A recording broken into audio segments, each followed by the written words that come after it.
A sloth, a donkey, and a curious human. Send a prompt and see what they're doing. One hits record with a question on his mind. Two brothers pick it up, see what they find. Corn takes his time, Herman's got the facts. Back and forth, they never hold back. My weird prompts, come on in, that's where we begin. My weird prompts, glad you're here.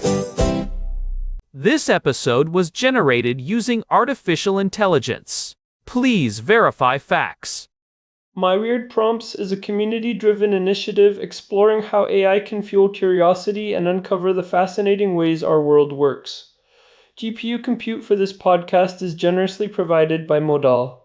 Learn more at modal.com. Hey everyone, welcome back to My Weird Prompts. I am Korn, and I have been staring at some spreadsheets all morning that honestly blew my mind. I am joined, as always, by my brother, who I am sure has already memorized the footnotes of those same spreadsheets. Herman, how are you doing on this 17th of March, 2026? Herman Poppleberry here, and you are not wrong, Korn. Those were not just any spreadsheets. Our housemate Daniel sent over a prompt that really gets to the heart of the Jewish story in the modern era. He wanted us to look at the shifting geography of the global Jewish population. Specifically, he is asking about where we are in early 2026 compared to the historical baseline of the mid-20th century. It is a data set that tells a story of survival, but also one of profound structural change. It is a heavy topic, but it is one of those cases where the data tells a story that the headlines often miss. When we talk about the Jewish people today, we are looking at a demographic center of gravity that has shifted more decisively in the last 80 years than perhaps at any other point in the last 2 millennia. We are talking about a move from a global, dispersed diaspora toward a massive concentration in a single sovereign state. The raw contrast between 1939 and 2026 is just staggering. And the numbers are startling. If you look at the raw data from early 2026, we are at a historical inflection point. For the first time in nearly 2,000 years, the majority of the world's Jewish population is on the verge of living in a single country. We are not quite at 50% yet, but we are knocking on the door. We are at roughly 47% right now. Right, and before we dive into the deep end, I think we should clarify how these numbers are even calculated. When Daniel sent this over, he mentioned the core Jewish population versus the enlarged population. Herman, can you break that down for us? Because depending on which number you use, the story looks very different. I mean, if you are a demographer, how do you even define who counts in 2026? That is a crucial starting point. Demographers like Sergio Della Pergola, who is really the gold standard in this field, distinguish between the core Jewish population and the enlarged Jewish population. The core population includes people who identify as Jewish and do not identify with another religion. This is the group that usually lands around 15.8 million people globally right now in 2026. It is based on self-identification and a sense of belonging to the collective. And the enlarged population? That is the one that includes the law of return, right? That is a much broader net. It includes anyone who is eligible for Israeli citizenship under the law of return.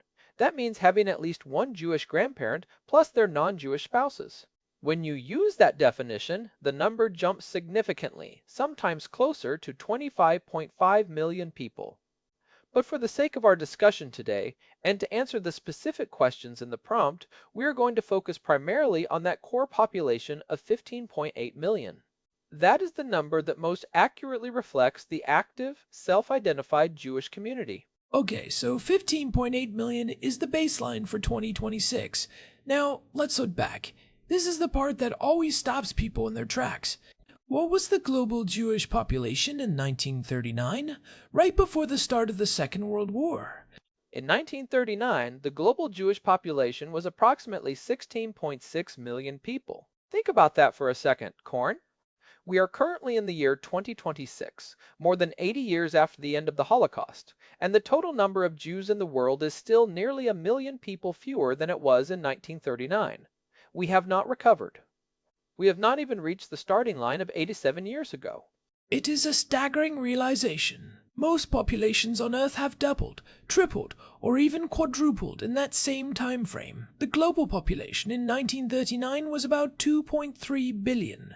Today, it is over 8 billion. If the Jewish population had grown at the same rate as the rest of the world, we would be looking at 50 or 60 million people today.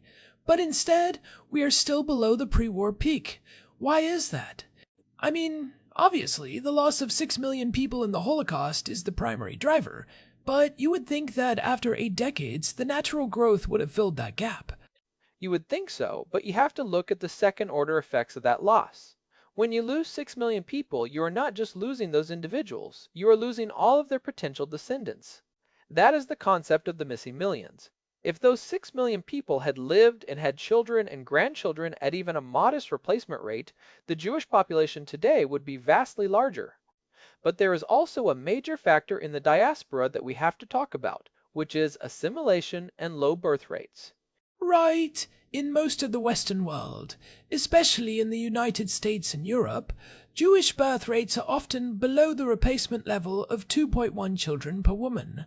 When you combine that with high rates of intermarriage and a trend towards secularization, where people stop identifying as core Jews, you get a diaspora that is essentially stagnant or shrinking in many places. We see this in the Pew Research Center studies from the last few years. They talk about Jews of no religion, people who have Jewish ancestry, but don't feel a connection to the community or the faith.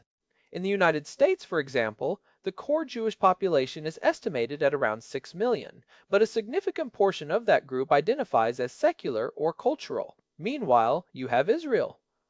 And this is where the geography gets really interesting. In 1939, less than 3% of the world's Jews lived in mandatory Palestine. It was a tiny fraction of the global total, maybe 450,000 people. The vast majority were in Europe and North America. And today, the shift is almost total. Today, approximately 47% of the world's Jewish population lives in Israel. We have gone from 3% to nearly half in less than a century. That is a demographic shift of tectonic proportions. It is not just about immigration either. It is about the fact that Israel is the only place in the developed world where the Jewish population has a robust, positive birth rate. That is a point we should linger on. People often assume the growth in Israel is purely about Aliyah, or immigration.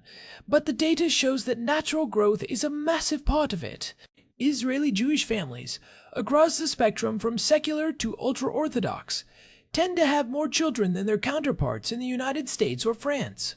Herman, do you have those specific fertility numbers?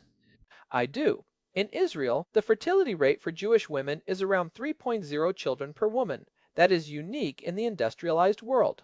Even secular Jewish women in Tel Aviv have a higher fertility rate than the average woman in almost any European country. And then you have the Haredi, or ultra-Orthodox community, where the rate can be as high as 6.5 or 7 children per woman. In the United States, for the Jewish community as a whole, it is estimated to be closer to 1.5 or 1.6. When you run those numbers out over a few generations, you can see why the center of gravity is moving so fast toward the Middle East. Let's talk about the major centers of the diaspora today. If 47% are in Israel, where is everyone else? Daniel's prompt asks specifically about the major centers. Obviously, the United States is the big one. The United States is the undisputed heavyweight of the diaspora. Estimates vary slightly, but we are looking at roughly 6 million people. If you take the core population of 15.8 million and you have about 7.4 million in Israel and 6 million in the US, you realize that those two countries combined account for almost 85% of all Jews on Earth. That is a massive concentration. It used to be a global network with significant hubs all over the world. In 1939, you had millions in Poland, hundreds of thousands in Romania, Germany, Hungary, and North Africa. Now it is essentially a bipolar world with two main pillars. But what about the other historical hubs? What is happening in France, for example? France is still the third largest community, but it is in a state of steady decline. In the early 2000s, the French Jewish population was estimated at around 500,000. Today, in early 2026, it is closer to 420,000. We have seen a significant wave of departures over the last decade, driven by rising anti-Semitism and security concerns. Many of those people are moving to Israel, but a lot are also moving to Canada or the United States. We actually touched on some of the reasons for those shifts in Europe back in episode 972, when we talked about why the community in Ireland is facing such a crisis. It seems like the story in France is similar, but on a much larger scale. It is a feeling of being squeezed. Right, and Canada and the United Kingdom are the other two significant hubs. Canada has around 400,000, and the UK is somewhere around 290,000. But again, these communities are largely flat in terms of growth. They are not seeing the same kind of demographic vitality that you see in the Israeli population.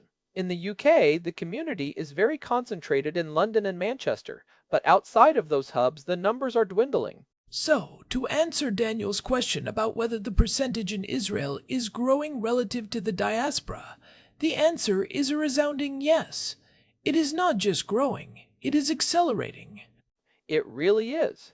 And this brings us to something we discussed in episode 1247, which is the Aliyah Paradox. You would think that with the rise in global anti-Semitism we have seen over the last few years, especially since late 2023, there would be a massive linear surge in immigration to Israel that would empty out the diaspora. But the reality is more complex. Right, because even when things get difficult in the diaspora, moving your entire life to a new country is a massive undertaking. There are economic factors, language barriers, and the fact that Israel itself has been dealing with significant security challenges and a high cost of living. The Aliyah Paradox is the observation that while interest in moving to Israel spikes during times of crisis, the actual numbers of people who get on a plane and move permanently often don't match that interest. People are hesitant to move into a conflict zone, or they are worried about the Israeli housing market, which is incredibly expensive in 2026. But even with the Aliyah numbers not being as high as some might expect given the global climate, the demographic shift continues because of that fertility gap I mentioned earlier. Even if not a single person moved to Israel tomorrow, the percentage of Jews living in Israel would still continue to rise simply because of the birth rates. That is a profound point. The demographic destiny of the Jewish people is being written in the maternity wards of Jerusalem and Tel Aviv, more than it is in the immigration offices. But I want to go back to the 1939 baseline for a moment. When we say the population hasn't recovered, it is not just about the numbers, it is about where they are. In 1939, Eastern Europe was the heartland. Millions of people lived in Poland, Ukraine, and Belarus. Today, those communities are essentially gone. Gone is the right word. Poland had over 3.3 million Jews in 1939. Today, the core population is estimated in the low thousands. The destruction was so total that the cultural and demographic landscape of Europe was permanently altered. The shift we are seeing toward Israel is, in many ways, the final chapter of that European story. The diaspora is becoming increasingly concentrated in the English-speaking world, while the rest of the world's Jewish presence is fading. It makes me think about the Nevertheless immigration plan that was launched recently in early 2026. For those who aren't familiar, this was a policy initiative aimed at streamlining the process for professionals in the diaspora to relocate to Israel while maintaining their remote jobs or professional certifications. It was a direct response to the feeling that the diaspora was becoming less hospitable, but also an acknowledgement that the old model of Aliyah needed an update. The Nevertheless Plan, or the FLP Chin Initiative as it is known in Hebrew, is a great example of how Israel is trying to navigate this demographic reality. They realized that the old model of Aliyah, where you move and start over as a farmer or a soldier, doesn't work for a high-tech, globalized population in 2026. If you want to bring in the talent from the US or France, you have to make it economically viable. The plan includes tax credits for remote workers and automatic recognition of medical and legal degrees from certain countries. But even with those plans, there is a tension there. We talked about this in episode 1245, the fraying bond between Israel and the diaspora. As the demographic weight shifts more and more toward Israel, the perspectives and priorities of the two groups start to diverge. Herman, how does the data reflect that divergence?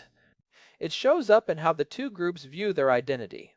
When you have nearly half the population living in a sovereign state where they are the majority, their concerns are about national security, regional geopolitics, and maintaining a Hebrew-speaking culture. The diaspora, meanwhile, is focused on minority rights, integration, and fighting anti-Semitism within a pluralistic society. Those are two very different lived experiences. In Israel, Jewishness is the air you breathe. In the diaspora, it is a choice you make, often against the grain of the surrounding culture. And the data suggests that the Israel-centric model is only going to get stronger. If current trends continue, by the middle of the 2030s, we could see 60% or more of the world's Jews living in Israel. At that point, the diaspora becomes more of a satellite than a co-equal partner. It changes the whole power dynamic of the Jewish world. That is the statistical reality, and it changes the definition of what it means to be Jewish for many people. In the diaspora, being Jewish is often a choice you make every day. You have to seek out the community, you have to decide to affiliate. In Israel, it is the default. It is the language you speak, the calendar you follow, the news you watch. This is why the core population in Israel is so much more stable. You don't have the same level of demographic erosion that you see in the United States. I think it is also worth noting the challenge of census data that Daniel's prompt touched on.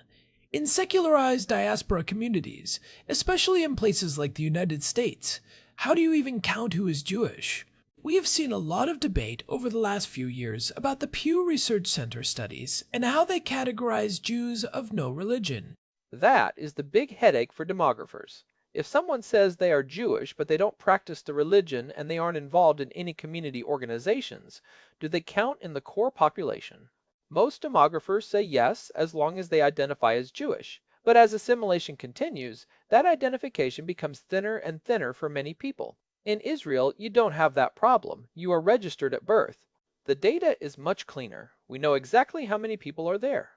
So, when we look at the shrinking global population, or rather the lack of recovery to pre-war levels, how much of that is actual people disappearing versus people just losing the connection and no longer identifying?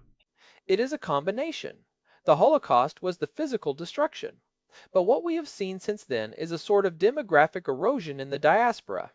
If you have a high rate of intermarriage and the children are not raised with a Jewish identity, they effectively drop out of the core population. Over 80 years, that adds up to millions of people. It is a quiet departure. It is almost like a second loss, in a way. Not a violent one, but a quiet one. It really highlights why the concentration in Israel is seen by many as a survival mechanism. It is the only place where the demographic trendline is consistently pointing up. It is the only place where the population is actually growing through natural increase. And that brings us to the question of the future.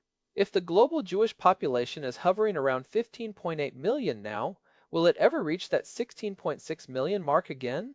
Based on the current growth rates in Israel, it is actually projected to happen within the next decade. We are finally approaching the point where the growth in Israel will outweigh the stagnation in the diaspora enough to push the total number past the 1939 baseline. It has taken nearly a century, but we are almost there. It is a milestone that many thought we would never see. It is a bittersweet milestone. Reaching that number again is a testament to resilience, but the world those 16.6 million people will live in is unrecognizable compared to the world of 1939. The heart of the Jewish world has moved from the shtetls of Poland and the salons of Vienna to the high-tech hubs of the Mediterranean coast. The cultural output, the language, the political priorities, everything has shifted. Let's pivot for a second to the practical takeaways of all this. If you are a listener who cares about these trends, what does this demographic shift actually mean for the next 20 years? What should we be looking for as we move toward 2030 and 2040? One major takeaway is that the Hebrew language is becoming the primary cultural vehicle for the Jewish people. For centuries, Yiddish or Ladino or local languages were the norm. But as the population concentrates in Israel, Hebrew becomes the common tongue. If you want to engage with the majority of the Jewish world in 2050, you are going to need to know Hebrew. The diaspora's cultural influence, which was dominant for so long, is starting to wane. Another takeaway is the economic shift. Israel has moved from being a recipient of diaspora charity to being a global economic powerhouse in its own right. The demographic growth is fueling a massive internal market and a huge talent pool. The relationship is becoming much more of a two-way street, or even one where Israel is the senior partner. We see this with the Nevertheless plan. Israel is now actively recruiting the best and brightest from the diaspora to help fuel its own growth. And I think we have to address the political implications too. As the population becomes more Israel-centric, the political voice of the Jewish people globally will likely become more aligned with Israeli national interests. This can create friction with diaspora communities that might have different political leanings in their home countries. We have seen this play out in the United States quite a bit recently, where younger generations in the diaspora feel a disconnect from the policies of the Israeli government. That is a big one. The pro-Israel consensus in the US is still strong, but you can see the generational shifts. However, if the US diaspora continues to shrink or stay flat, while Israel grows, the Israeli perspective will naturally carry more weight in the global conversation. It is a simple matter of numbers. The majority will set the tone. And for the smaller diaspora communities in places like Europe or South America, the challenge is survival. When your community drops below a certain threshold, it becomes very hard to maintain schools, synagogues, and kosher infrastructure. We are seeing a lot of those smaller communities effectively consolidate or disappear. They are moving to the hubs. It is a consolidation toward the hubs. If you are a young Jewish person in a small town in France today, you are likely looking at moving to Paris, or more likely, Tel Aviv or Montreal. The map is getting simpler, but also more sparse in the traditional centers. The diversity of the diaspora experience is being replaced by a more unified, Israel-centric identity. It really is a story of survival through concentration.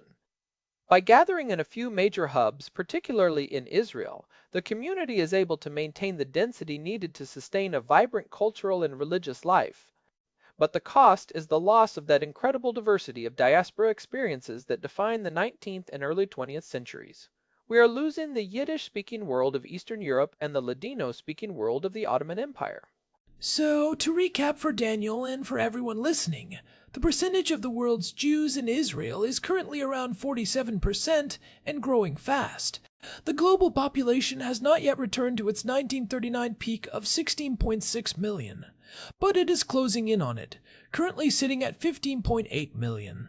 The major hubs outside Israel are the United States, France, Canada, and the UK, but most of those are facing demographic stagnation. And the growth in Israel is driven by a unique combination of natural birth rates and a modern approach to immigration like the Nevertheless Plan. The demographic reality is shifting from a global network to a concentrated hub. It is a historical transformation that we are living through right now in 2026.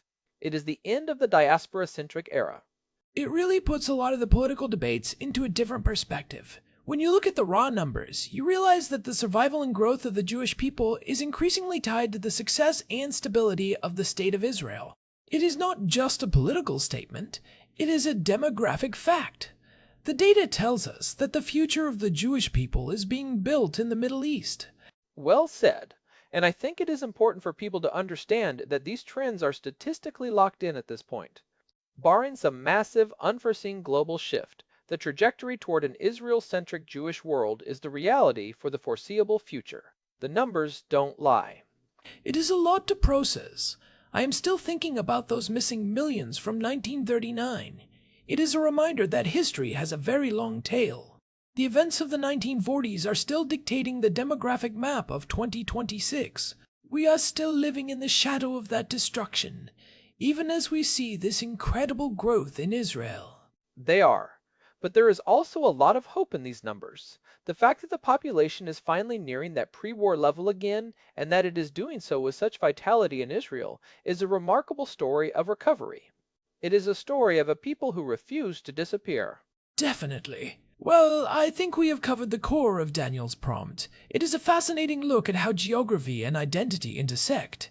If you are interested in diving deeper into some of the social aspects of this, definitely check out those past episodes we mentioned, like episode 1247 on the Aliyah Paradox.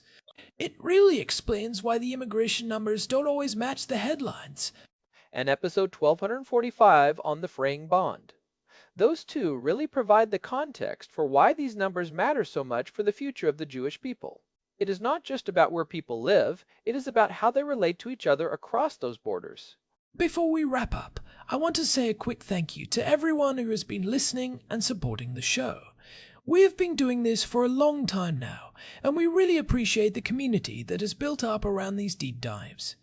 We know these data-heavy episodes can be a lot, but we think it is important to get the facts right. And if you have a second, leaving a review on your podcast app or on Spotify really does help other people find us. We love seeing the feedback and knowing which topics are resonating with you all. It helps us decide which prompts to tackle next. You can find all of our past episodes and the full archive at myweirdprompts.com. We also have an RSS feed there if you want to make sure you never miss an episode. And if you are on Telegram, just search for My Weird Prompts to join our channel and get notified whenever a new one drops. We are trying to be everywhere you are. Thanks again to Daniel for sending in this prompt. It was a great excuse to dig into the latest data and see where things stand here in early 2026. It is a conversation that is only going to become more relevant as we approach that 50% mark in Israel. Alright, that is it for us today. We will be back next time with another exploration of whatever weird and wonderful topics come our way. I think I'm going to go back to those spreadsheets now, Herman. I want to see if I can find the specific breakdown for the growth in the Negev region. I have a feeling there is another story there about internal migration. Oh, the Negev is fascinating. The urban planning initiatives there are actually a huge part of how they are accommodating the population growth. The move toward the south is one of the biggest internal shifts in Israeli history. I will come help you look at those numbers. I figured you would. You can't resist a good urban planning spreadsheet. All right, talk to you all later. Bye for now. So, Herman, one last thing before we actually sign off. When you look at the US numbers, do you think the growth of the Orthodox community there might eventually offset the decline in the secular branches? I mean, their birth rates are much higher. That is the big debate in U.S. Jewish demography. The Orthodox community is definitely growing, but it is starting from a much smaller base, maybe 10% of the total. Most models suggest it will take several more decades before that growth is enough to move the needle for the total U.S. population. It is a slow motion shift, and it might not be enough to stop the overall decline in the near term. Right. Whereas in Israel, that growth is happening across almost all sectors. It is just a different dynamic entirely. The scale is just different. It is a national trend, not just a sectarian one. The scale is just different. Anyway, we should probably let the listeners go. They have been very patient with our data obsession today. Fair enough. Until next time. Goodbye. Hey, wait, we forgot to mention the website again. You just mentioned it a minute ago, Korn. myweirdprompts.com. Right. Just making sure. I don't want anyone getting lost in the digital diaspora. They got it. Let's go. Okay. See ya. Goodbye. This really was a fascinating one. I am glad Daniel sent it. It makes me want to look at the numbers for other groups too. Me too. It is good to look at the big picture every once in a while. It puts the daily news into perspective. Definitely. Alright, I am actually stopping now. For real. Me too. Oh, good. Bye. Bye. One more thing. Gun. Just kidding. See ya. You are impossible. Goodbye. Bye, everyone. Seriously, we're done now. Yes, done. Okay. Okay. Fine. Bye. Are you still there? I am, but I am leaving now. I have a date with a spreadsheet. Me too. Okay, for real this time? For real. My Weird Prompts, 2026. We already said that. I know. Just like the sound of it. It sounds like the future. Let's go. Going. Sonnen. Bye. Bye. This episode was generated using Gemini Flash 3. Text-to-speech engine was Chatterbox. Thanks for listening to